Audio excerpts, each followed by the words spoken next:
सत श्री अकाल दोस्तों, उम्मीद करते हैं तुसी सब ठीक ठाक होंगे। अज जिहड़ा लाइव होने का कारण यह है कि जिस प्रकार केंद्र सरकार ने जिहड़ी अग्निपथ स्कीम बनाई है साडे नौजवान वास्ते, मैं समझदा कि ये बहुत सरासर धक्का है साडे नौजवानों नाल। और इस तरह दी स्कीम्स दे नाल साडी फौज नूं और साडी सेना नूं किसी भी प्रकार का बल नहीं मिलने वाला। और 4 साल नौकरी देंगे, केवल एक मैनू लगता है इलैक्शन स्टंट खेड़ा जा रहा है। जो वादे किए सन मोदी सरकार ने कि मैं 1 करोड़ 2 करोड़ लोगों को रोजगार देंगा, क्योंकि चुनाव आ गया 2024 का। सो ये जानबूझ के एक उस तहत एक स्कीम ये बनाई गई अग्निपथ, जो मेरी समझ कम कर दी है। तो इलैक्शनों तो पहला ये कहेंगे कि असीं इन्ने लोगों को रोजगार दिता और इन्ने लोगों को नौकरियां दे दित्तियां गई, पर 4 साल, क्योंकि साल तो आर्मी की ट्रेनिंग च लंघ जाता है, और 4 साल अगर तुसी नौकरी दोगे और उस तो बाद उन्होंने कढ़ दोगे, ना तो उन्होंने कोई बेनीफिट मिलेगा, ना उन्होंने कोई पेंशन मिलेगी, ना ग्रैजुटी मिलेगी, तो फिर यहो जी नौकरी का फायदा की। इस तो बेहतर है वो किसी आपका कोई होर काम धंधा शुरू करेंगे, चाहे वो प्राइवेट होवे कि 4 साल तुसी आर्मी चलवा लोगे, फिर उन्होंने घरे भेज दोगे। सो मकसद भी किवें पूरा करेंगे, क्योंकि 6 महीने साल तक और ट्रेनिंग च लंघ जाएगा। सो मैं समझदा कि सरकार नूं ये आपदा फैसला बदल लेना चाहिए, क्योंकि पूरे देश भर दे विच फैसला आउंदियां सारी नौजवानों ने अंदोलन किए और इसकी निंदा की। और हर व्यक्ति ने, जिस तरह लैंड ऑर्डिनेंस लैके आए सी खेती कानून, मैनू लगता खेती कानून का भी हजे ਜਦੋਂ ਇਹਨਾਂ ਨੇ ਕਾਨੂੰਨ ਪਾਰਿਤ ਕੀਤਾ ਬਣਾਇਆ, ਉਹਦਾ ਜਿਹੜਾ ਵਿਰੋਧ ਸੀ ਉਹਨੂੰ ਹੁੰਦੇ ਸਮਾਂ ਲੱਗਿਆ ਸ਼ੁਰੂਆਤ ਹੁੰਦੇ। ਲੇਕਿਨ ਲੋਕਾਂ ਦੇ ਵਿੱਚ ਜਿਸ ਪ੍ਰਕਾਰ ਦਾ ਰੋਸ ਮੈਂ ਕੱਲ ਵੇਖਿਆ, ਮੈਨੂੰ ਲੱਗਦਾ ਕਿ ਬਹੁਤ ਭਾਰੀ ਰੋਸ ਨੌਜਵਾਨਾਂ 'ਚ ਵੇਖਣ ਨੂੰ ਮਿਲਿਆ। ਇਸ ਸਕੀਮ ਦੇ ਨਾਲ ਸਰਕਾਰ ਨੂੰ ਰੋਲ ਬੈਕ ਕਰਨਾ ਚਾਹੀਦਾ ਇਮੀਡੀਏਟਲੀ। ਔਰ ਸਾਨੂੰ ਵੀ ਇਹ ਜਿਹੜੀ ਆਉਣ ਵਾਲੀ ਵਿਧਾਨ ਸਭਾ ਉਹਦੇ ਵਿੱਚ ਮੈਂ ਸਰਕਾਰ ਨੂੰ ਬੇਨਤੀ ਕਰਾਂਗਾ, ਇਹਦੇ ਤੇ ਅਸੀਂ ਰੈਜ਼ੋਲੂਸ਼ਨ ਪਾਸ ਕਰਕੇ ਦਿੱਲੀ ਸਰਕਾਰ ਨੂੰ ਭੇਜੀਏ ਕਿ ਇਹ ਸਰਾਸਰ ਧੱਕਾ ਤੇ ਜ਼ਾਸਤੀ ਹੈ। ਔਰ ਨਾਲ ਹੀ ਸਾਨੂੰ ਵੀ ਅੰਦੋਲਨ ਸ਼ੁਰੂ ਕਰਨੇ ਚਾਹੀਦੇ ਹੈ। ਮੈਂ ਖੁਦ ਕੱਲ ਐਲਾਨ ਕੀਤਾ ਹੈ ਕਿ ਅਸੀਂ ਆ ਇਲੈਕਸ਼ਨ ਜਿਹੜਾ ਚੱਲ ਰਿਹਾ ਹੈ 21 ਤਰੀਕ ਨੂੰ ਕੈਂਪੇਨ ਇਹਦੀ ਜਿਹੜੀ ਹੈ ਉਹ ਬੰਦ ਹੋ ਜਾਣੀ ਹੈ। और अगर सरकार ने ये रोल बैक ना किया तो असी इहदे ते लड़ाई लड़ांगे, क्योंकि ये देश के नौजवानों नाल जुड़िया मुद्दा है और हर परिवार नाल जुड़िया मुद्दा। एक फौज ही रह गया सी जिथे मेरा ख्याल लोगों कोले आसरा सीगा नौकरी का। और खास करके पंजाबियों ने तो बहुत शहादतां दित्तियां। पंजाबी बहुत मोहरी होके देश की लड़ाई में उन्होंने आपदे वड्डे योगदान पाए। सो ये नहीं होण देंगे और असी बिल्कुल ये डट के सानू सब लोगों को, पंजाबियों को, पार्टीबाजी तो ऊपर उठ के सानू लड़ाई लड़नी चाहिए है। और भाजपाइयों को, खास करके फुल दे निशान वालियां ये दुश्मन ने। इन्होंने खेती कानून लैके आंदे, फिर वापस लैके आए, इन्होंने रोल बैक किया, लेकिन 1000 साडा किसान मरिया, 1000 के लगभग किसानां दी शहीद होए और 1.25 साल सानू बॉर्डर ते बहना पिया। और किस तरह रातां गुजारियां ये किसान भरा ही जान सकते हैं। सो आ होने वाला जिहड़ा कानून लैके आए ने, ये भी सरासर साडे नाल धक्का है। आओ देश के अंदर इस भाजपा नूं नकारीए और जिथे जिथे भी इन्हां दे लोग, चाहे वो चुनाव लड़ रहे ने, चाहे वो सरकारां च ने, उन्हां दा विरोध करिए, बायकॉट करिए, तां जो इस सरकार नूं थोड़ा अंदाजा हो सके कि स्कीम बनाउण तो पहला किसी नाल गल करनी चाहिदी सी, किसी एक्स आर्मी दे लोगां दे नाल करनी चाहिदी सी, कुछ एक्स जर्नल जिहड़े रहे आ साडे उन्हां नाल गल करनी चाहिदी सी, साडे फौजी जवानां नाल गल करनी चाहिदी सी। ये हमेशा अपनी मर्जी नाल तानाशाही जिहड़ा रवैया है ਉਹਦੇ ਨਾਲ ਇਹ ਫੈਸਲਾ ਕਰਦੇ ਆ, ਲੇਕਿਨ ਅਸੀਂ ਇਹਨਾਂ ਦਾ ਫੈਸਲਾ ਮੰਨਾਂਗੇ ਨਹੀਂ। ਔਰ ਇਹ ਆਵਾਜ਼ ਪੰਜਾਬ ਤੋਂ ਉੱਠਣੀ ਚਾਹੀਦੀ ਹੈ। ਔਰ ਮੈਂ तमाम ਲੋਕਾਂ ਨੂੰ ਬੇਨਤੀ ਕਰਾਂਗਾ ਕਿ ਤਕੜੇ ਹੋ ਕੇ ਅਸੀਂ ਸਰਕਾਰ ਨਾਲ ਲੜਾਈ ਲੜਨੀ ਹੈ ਔਰ ਇਹਨੂੰ ਰੋਲ ਬੈਕ ਕਰਾਉਣਾ ਹੈ। ਫਿਰ ਮਿਲਦੇ ਹਾਂ। Thank you. ਸਤਿ ਸ਼੍ਰੀ ਅਕਾਲ ਦੋਸਤੋ। ਉਮੀਦ ਕਰਦਾ ਹਾਂ ਤੁਸੀਂ ਸਭ ਠੀਕ ਠਾਕ ਹੋਵੋਗੇ। ਅੱਜ ਜਿਹੜਾ ਲਾਈਵ ਹੋਣ ਦਾ ਕਾਰਨ ਇਹ ਹੈ ਕਿ ਜਿਸ ਪ੍ਰਕਾਰ ਕੇਂਦਰ ਸਰਕਾਰ ਨੇ ਜਿਹੜੀ ਅਗਨੀਪਥ ਸਕੀਮ ਬਣਾਈ ਹੈ ਸਾਡੇ ਨੌਜਵਾਨਾਂ ਵਾਸਤੇ, मैं समझदा कि ये बहुत सरासर धक्का है साडे नौजवानां नाल। और इस तरह दीयां स्कीम्स दे नाल साडी फौज नूं और साडी सेना नूं किसी भी प्रकार दा बल नहीं मिलण वाला। और 4 साल नौकरी देओगे, केवल एक मैनू लगदा है इलेक्शन स्टंट खेड़ा जा रहा है। जो वादे कीते सन मोदी सरकार ने कि मैं 1 करोड़ 2 करोड़ लोगों को रोजगार देंगा, क्योंकि चुनाव आ गया 2024 का। सो ये जानबूझ के एक उससे तहत एक स्कीम ये बनाई गई अग्निपथ, जो मेरी समझ कम कर दी है। ते इलेक्शनों तो पहला ये कहेंगे कि असीं इन्ने लोगों को रोजगार दिता और इन्ने लोगों को नौकरियां दे दित्तियां गईयां। पर 4 साल, क्योंकि साल तो आर्मी की ट्रेनिंग च लंघ जाता है, और 4 साल अगर तुसी नौकरी दोगे और उस तो बाद उन्होंने कढ़ दोगे, ना तो उन्होंने कोई बेनीफिट मिलेगा, ना उन्होंने कोई पेंशन मिलेगी, ना ग्रेजुटी मिलेगी, तो फिर यहो जी नौकरी का फायदा की है। इस तो बेहतर है वो किसी आपका कोई होर काम धंधा शुरू करेंगे, चाहे वो प्राइवेट होवे कि 4 साल तुसी आर्मी चलवा लोगे, फिर उन्होंने घरे भेज दोगे।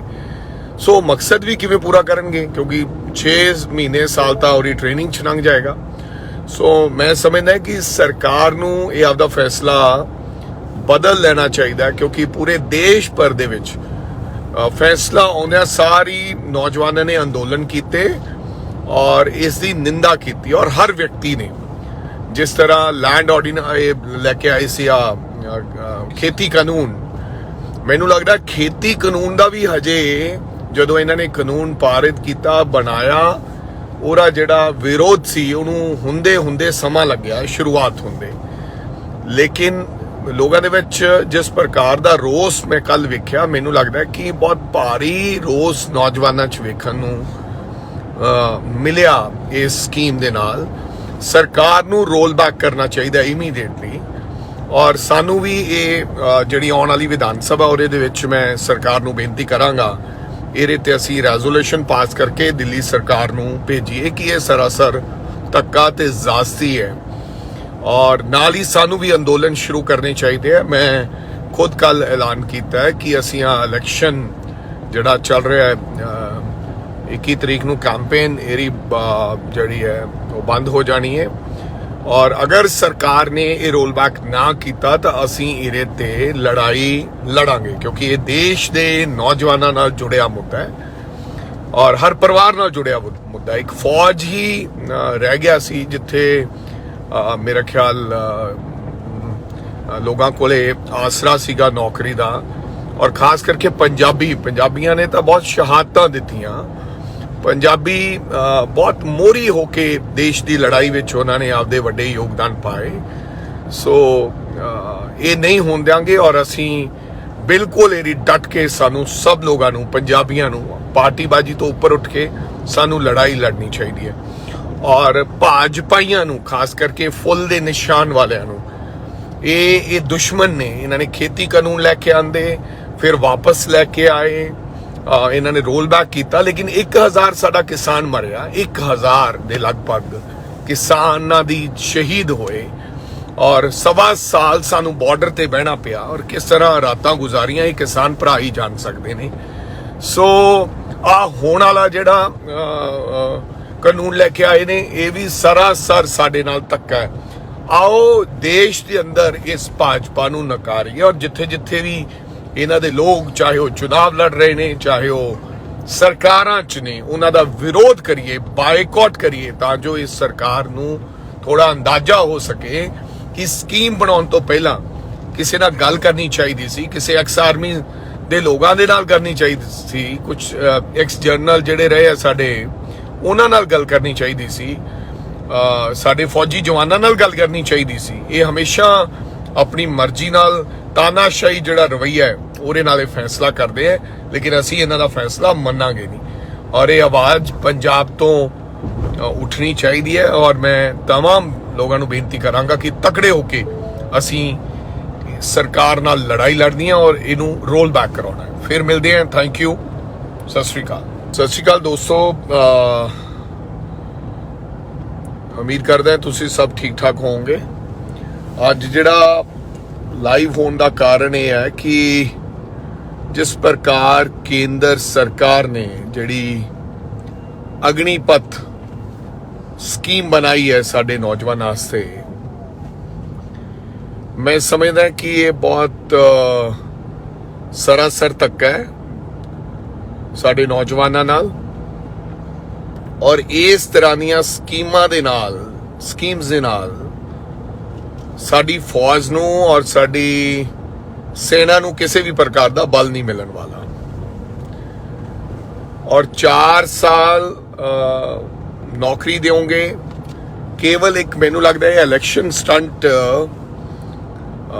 ਖੇਡਿਆ ਜਾ ਰਿਹਾ। ਜੋ ਵਾਅਦੇ ਕੀਤੇ ਸਨ ਮੋਦੀ ਸਰਕਾਰ ਨੇ ਕਿ ਮੈਂ 1 ਕਰੋੜ 2 ਕਰੋੜ ਲੋਕਾਂ ਨੂੰ ਰੋਜ਼ਗਾਰ ਦੇਵਾਂਗਾ, ਕਿਉਂਕਿ ਚੁਣਾਵ ਆ ਗਿਆ 2024 ਦਾ। ਸੋ ਇਹ ਜਾਣਬੁੱਝ ਕੇ ਇੱਕ ਉਸੇ ਤਹਿਤ ਇੱਕ ਸਕੀਮ ਇਹ ਬਣਾਈ ਗਈ ਅਗਨੀਪਥ, ਜੋ ਮੇਰੀ ਸਮਝ ਕੰਮ ਕਰਦੀ ਹੈ। ਤੇ ਇਲੈਕਸ਼ਨਾਂ ਤੋਂ ਪਹਿਲਾਂ ਇਹ ਕਹਿਣਗੇ ਕਿ ਅਸੀਂ ਇੰਨੇ ਲੋਕਾਂ ਨੂੰ ਰੋਜ਼ਗਾਰ ਦਿੱਤਾ ਔਰ ਇੰਨੇ ਲੋਕਾਂ ਨੂੰ ਨੌਕਰੀਆਂ ਦੇ ਦਿੱਤੀਆਂ ਗਈਆਂ। ਪਰ 4 ਸਾਲ, ਕਿਉਂਕਿ ਸਾਲ ਤਾਂ ਆਰਮੀ ਦੀ ਟ੍ਰੇਨਿੰਗ 'ਚ ਲੰਘ ਜਾਂਦਾ ਹੈ, ਔਰ 4 ਸਾਲ ਅਗਰ ਤੁਸੀਂ ਨੌਕਰੀ ਦਿਓਗੇ ਔਰ ਉਸ ਤੋਂ ਬਾਅਦ ਉਹਨੂੰ ਕੱਢ ਦਿਓਗੇ, ਨਾ ਤਾਂ ਉਹਨੂੰ ਕੋਈ ਬੈਨੀਫਿਟ ਮਿਲੇਗਾ, ਨਾ ਉਹਨੂੰ ਕੋਈ ਪੈਨਸ਼ਨ ਮਿਲੇਗੀ, ਨਾ ਗ੍ਰੈਜੂਟੀ ਮਿਲੇਗੀ, ਤਾਂ ਫਿਰ ਇਹੋ ਜੀ ਨੌਕਰੀ ਦਾ ਫਾਇਦਾ ਕੀ? ਇਸ ਤੋਂ ਤਾਂ ਬਿਹਤਰ ਆ ਉਹ ਕਿਸੇ ਆਪਦਾ ਕੋਈ ਹੋਰ ਕੰਮ ਧੰਦਾ ਸ਼ੁਰੂ ਕਰਨਗੇ, ਚਾਹੇ ਉਹ ਪ੍ਰਾਈਵੇਟ ਹੋਵੇ, ਕਿ 4 ਸਾਲ ਤੁਸੀਂ ਆਰਮੀ ਚਲਵਾ ਲਓਗੇ ਫਿਰ ਉਹਨਾਂ ਨੂੰ ਘਰੇ ਭੇਜ ਦਿਓਗੇ। ਸੋ ਮਕਸਦ ਵੀ ਕਿਵੇਂ ਪੂਰਾ ਕਰਨਗੇ, ਕਿਉਂਕਿ 6 ਮਹੀਨੇ ਸਾਲ ਤਾਂ ਉਹਦੀ ਟ੍ਰੇਨਿੰਗ 'ਚ ਲੰਘ ਜਾਏਗਾ।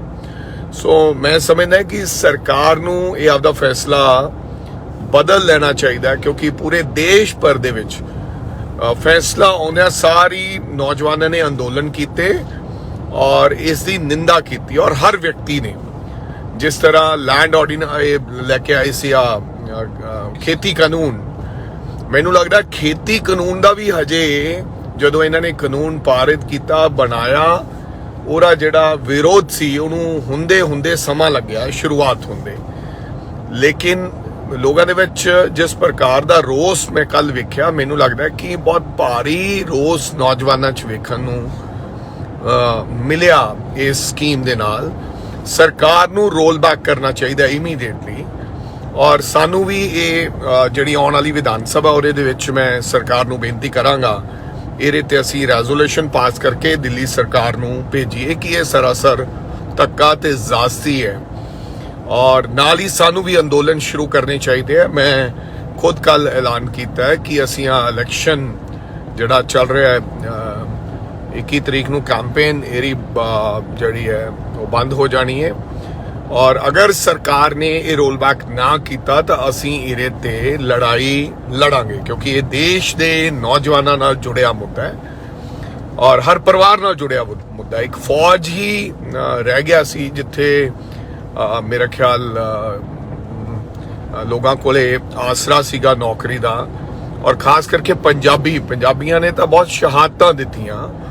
ਪੰਜਾਬੀ ਬਹੁਤ ਮੋਹਰੀ ਹੋ ਕੇ ਦੇਸ਼ ਦੀ ਲੜਾਈ ਵਿੱਚ ਉਹਨਾਂ ਨੇ ਆਪਦੇ ਵੱਡੇ ਯੋਗਦਾਨ ਪਾਏ।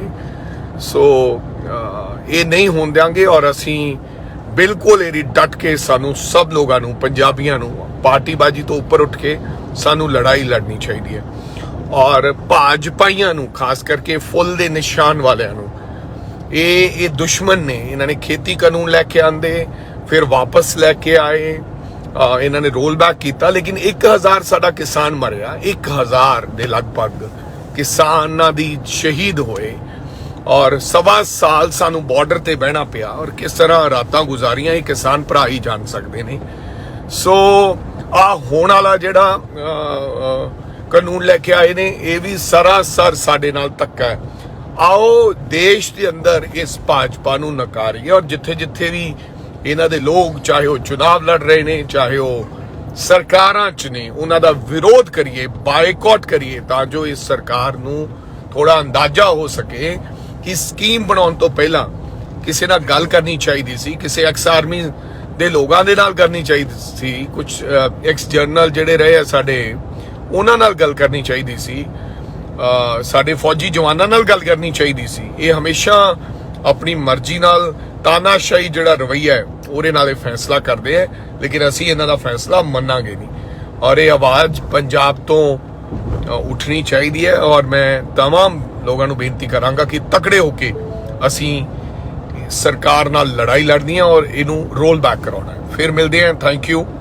ਸਤਿ ਸ਼੍ਰੀ ਅਕਾਲ ਦੋਸਤੋ। ਉਮੀਦ ਕਰਦਾ ਤੁਸੀਂ ਸਭ ਠੀਕ ਠਾਕ ਹੋਵੋਗੇ। ਅੱਜ ਜਿਹੜਾ ਲਾਈਵ ਹੋਣ ਦਾ ਕਾਰਨ ਇਹ ਹੈ ਕਿ ਜਿਸ ਪ੍ਰਕਾਰ ਕੇਂਦਰ ਸਰਕਾਰ ਨੇ ਜਿਹੜੀ ਅਗਨੀਪਥ ਸਕੀਮ ਬਣਾਈ ਹੈ ਸਾਡੇ ਨੌਜਵਾਨਾਂ ਵਾਸਤੇ, मैं समझदा कि ये बहुत सरासर धक्का है साडे नौजवानां नाल और इस तरह दीयां स्कीम्स दे नाल साडी फौज नूं और साडी सेना नूं किसी भी प्रकार दा बल नहीं मिलण वाला। और 4 साल नौकरी देओगे, केवल एक मैनूं लगदा है इलैक्शन स्टंट खेड़ा जा रहा है। जो वादे कीते सन मोदी सरकार ने कि मैं 1 करोड़ 2 करोड़ लोगों को रोजगार देंगा, क्योंकि चुनाव आ गया 2024 का। सो ये जानबूझ के एक उससे तहत एक स्कीम ये बनाई गई अग्निपथ, जो मेरी समझ कम कर दिया है। तो इलैक्शनां तो पहला ये कहेंगे कि असीं इन्ने लोगों को रोजगार दिता और इन्ने लोगों को नौकरियां दे दित्तियां गईयां, पर 4 साल, क्योंकि साल तो आर्मी की ट्रेनिंग च लंघ जाता है और 4 साल अगर तुसी नौकरी दोगे और उस तो बाद उन्होंने कढ़ दोगे, ना तो उन्होंने कोई बेनीफिट मिलेगा, ना उन्होंने कोई पेंशन मिलेगी, ना ग्रेजुटी मिलेगी, तो फिर इहो जी नौकरी का फायदा की। इस तो बेहतर है वो किसी आपका कोई होर काम धंधा शुरू करेंगे, चाहे वो प्राइवेट होवे कि 4 साल तुसी आर्मी चलवा लोगे, फिर उन्होंने घरे भेज दोगे। सो मकसद भी किवें पूरा करेंगे, क्योंकि 6 महीने साल तक और ट्रेनिंग च लंघ जाएगा। सो मैं समझदा कि सरकार नूं ये आपदा फैसला बदल लेना चाहिए, क्योंकि पूरे देश भर दे विच फैसला आउंदियां सारी नौजवानों ने अंदोलन किए और इसकी निंदा की। और हर व्यक्ति ने जिस तरह लैंड ऑर्डिनेंस लैके आए सी खेती कानून, मैनूं लगदा खेती कानून का भी हजे ਜਦੋਂ ਇਹਨਾਂ ਨੇ ਕਾਨੂੰਨ ਪਾਰਿਤ ਕੀਤਾ ਬਣਾਇਆ, ਉਹਦਾ ਜਿਹੜਾ ਵਿਰੋਧ ਸੀ ਉਹਨੂੰ ਹੁੰਦੇ ਸਮਾਂ ਲੱਗਿਆ ਸ਼ੁਰੂਆਤ ਹੁੰਦੇ, ਲੇਕਿਨ ਲੋਕਾਂ ਦੇ ਵਿੱਚ ਜਿਸ ਪ੍ਰਕਾਰ ਦਾ ਰੋਸ ਮੈਂ ਕੱਲ ਵੇਖਿਆ, ਮੈਨੂੰ ਲੱਗਦਾ ਕਿ ਬਹੁਤ ਭਾਰੀ ਰੋਸ ਨੌਜਵਾਨਾਂ 'ਚ ਵੇਖਣ ਨੂੰ ਮਿਲਿਆ। ਇਸ ਸਕੀਮ ਦੇ ਨਾਲ ਸਰਕਾਰ ਨੂੰ ਰੋਲ ਬੈਕ ਕਰਨਾ ਚਾਹੀਦਾ ਇਮੀਡੀਏਟਲੀ। ਔਰ ਸਾਨੂੰ ਵੀ ਇਹ ਜਿਹੜੀ ਆਉਣ ਵਾਲੀ ਵਿਧਾਨ ਸਭਾ ਉਹਦੇ ਵਿੱਚ ਮੈਂ ਸਰਕਾਰ ਨੂੰ ਬੇਨਤੀ ਕਰਾਂਗਾ, ਇਹਦੇ ਤੇ ਅਸੀਂ ਰੈਜ਼ੋਲੂਸ਼ਨ ਪਾਸ ਕਰਕੇ ਦਿੱਲੀ ਸਰਕਾਰ ਨੂੰ ਭੇਜੀਏ ਕਿ ਇਹ ਸਰਾਸਰ ਧੱਕਾ ਤੇ ਜ਼ਾਸਤੀ ਹੈ। ਔਰ ਨਾਲ ਹੀ ਸਾਨੂੰ ਵੀ ਅੰਦੋਲਨ ਸ਼ੁਰੂ ਕਰਨੇ ਚਾਹੀਦੇ ਹੈ। ਮੈਂ ਖੁਦ ਕੱਲ ਐਲਾਨ ਕੀਤਾ ਹੈ ਕਿ ਅਸੀਂ ਇਲੈਕਸ਼ਨ ਜਿਹੜਾ ਚੱਲ ਰਿਹਾ ਹੈ 21 ਤਰੀਕ ਨੂੰ ਕੈਂਪੇਨ ਇਹਦੀ ਜਿਹੜੀ ਹੈ ਉਹ ਬੰਦ ਹੋ ਜਾਣੀ ਹੈ। और अगर सरकार ने ये रोल बैक ना किया तो असी इहदे ते लड़ाई लड़ांगे, क्योंकि ये देश के नौजवानों नाल जुड़िया मुद्दा है और हर परिवार नाल जुड़िया मुद्दा। एक फौज ही रह गया सी जिथे मेरा ख्याल लोगों कोले आसरा सीगा नौकरी का, और खास करके पंजाबियां ने तो बहुत शहादतां दित्तियां। पंजाबी बहुत मोरी होके देश की लड़ाई में उन्होंने आपदे वड्डे योगदान पाए। सो ये नहीं होण देंगे और असी बिल्कुल ये डट के सानू सब लोगों नू, पंजाबियों नू पार्टीबाजी तो उपर उठ के सानू लड़ाई लड़नी चाहिए। और भाजपाइयां नू, खास करके फुल दे निशान वालियां नू, ये दुश्मन ने। इन्होंने खेती कानून लैके आंदे, फिर वापस लैके आए, ਇਹਨਾਂ ਨੇ ਰੋਲ ਬੈਕ ਕੀਤਾ, ਲੇਕਿਨ 1000 ਸਾਡਾ ਕਿਸਾਨ ਮਰਿਆ, 1000 ਦੇ ਲਗਭਗ ਕਿਸਾਨਾਂ ਦੀ ਸ਼ਹੀਦ ਹੋਏ ਔਰ 1.25 ਸਾਲ ਸਾਨੂੰ ਬਾਰਡਰ ਤੇ ਬਹਿਣਾ ਪਿਆ ਔਰ ਕਿਸ ਤਰ੍ਹਾਂ ਰਾਤਾਂ ਗੁਜ਼ਾਰੀਆਂ ਇਹ ਕਿਸਾਨ ਭਰਾ ਹੀ ਜਾਣ ਸਕਦੇ ਨੇ। ਸੋ ਆ ਹੋਣ ਵਾਲਾ ਜਿਹੜਾ ਕਾਨੂੰਨ ਲੈ ਕੇ ਆਏ ਨੇ ਇਹ ਵੀ ਸਰਾਸਰ ਸਾਡੇ ਨਾਲ ਧੱਕਾ ਹੈ। ਆਓ ਦੇਸ਼ ਦੇ ਅੰਦਰ ਇਸ ਭਾਜਪਾ ਨੂੰ ਨਕਾਰੀਏ ਔਰ ਜਿੱਥੇ ਜਿੱਥੇ ਵੀ ਇਹਨਾਂ ਦੇ ਲੋਕ, ਚਾਹੇ ਉਹ ਚੁਣਾਵ ਲੜ ਰਹੇ ਨੇ, ਚਾਹੇ ਉਹ ਸਰਕਾਰਾਂ 'ਚ ਨੇ, ਉਹਨਾਂ ਦਾ ਵਿਰੋਧ ਕਰੀਏ, ਬਾਈਕਾਟ ਕਰੀਏ, ਤਾਂ ਜੋ ਇਸ ਸਰਕਾਰ ਨੂੰ ਥੋੜਾ ਅੰਦਾਜ਼ਾ ਹੋ ਸਕੇ ਕਿ ਸਕੀਮ ਬਣਾਉਣ ਤੋਂ ਪਹਿਲਾਂ ਕਿਸੇ ਨਾਲ ਗੱਲ ਕਰਨੀ ਚਾਹੀਦੀ ਸੀ, ਕਿਸੇ ਐਕਸ ਆਰਮੀ ਦੇ ਲੋਕਾਂ ਦੇ ਨਾਲ ਕਰਨੀ ਚਾਹੀਦੀ ਸੀ, ਕੁਝ ਐਕਸ ਜਰਨਲ ਜਿਹੜੇ ਰਹੇ ਆ ਸਾਡੇ ਉਹਨਾਂ ਨਾਲ ਗੱਲ ਕਰਨੀ ਚਾਹੀਦੀ ਸੀ, ਸਾਡੇ ਫੌਜੀ ਜਵਾਨਾਂ ਨਾਲ ਗੱਲ ਕਰਨੀ ਚਾਹੀਦੀ ਸੀ। ਇਹ ਹਮੇਸ਼ਾ ਆਪਣੀ ਮਰਜ਼ੀ ਨਾਲ ਤਾਨਾਸ਼ਾਹੀ ਜਿਹੜਾ ਰਵੱਈਆ ਹੈ ਉਹਦੇ ਨਾਲ ਇਹ ਫੈਸਲਾ ਕਰਦੇ ਆ, ਲੇਕਿਨ ਅਸੀਂ ਇਹਨਾਂ ਦਾ ਫੈਸਲਾ ਮੰਨਾਂਗੇ ਨਹੀਂ ਔਰ ਇਹ ਆਵਾਜ਼ ਪੰਜਾਬ ਤੋਂ ਉੱਠਣੀ ਚਾਹੀਦੀ ਹੈ। ਔਰ ਮੈਂ तमाम ਲੋਕਾਂ ਨੂੰ ਬੇਨਤੀ ਕਰਾਂਗਾ ਕਿ ਤਕੜੇ ਹੋ ਕੇ ਅਸੀਂ ਸਰਕਾਰ ਨਾਲ ਲੜਾਈ ਲੜਨੀ ਹੈ ਔਰ ਇਹਨੂੰ ਰੋਲ ਬੈਕ ਕਰਾਉਣਾ ਹੈ। ਫਿਰ ਮਿਲਦੇ ਹਾਂ, ਥੈਂਕ ਯੂ, ਸਤਿ ਸ਼੍ਰੀ ਅਕਾਲ। पंजाब ते पंजाबियत नाल जुड़िया हर मुद्दा, हर खबर निरपक्ष तरीके नाल तुहाडे तक पहुंचण दी कोशिश विच तुसीं भी देवो साडा साथ। तां हुणे लाइक करो साडा फेसबुक पेज, सबसक्राइब करो यूट्यूब ते अते फॉलो करो इंस्टा अते ट्विटर ते निरपक्ष पोस्ट। खबर दी निरपक्ष आवाज़ विजिट करो www.nirpakhpost.com।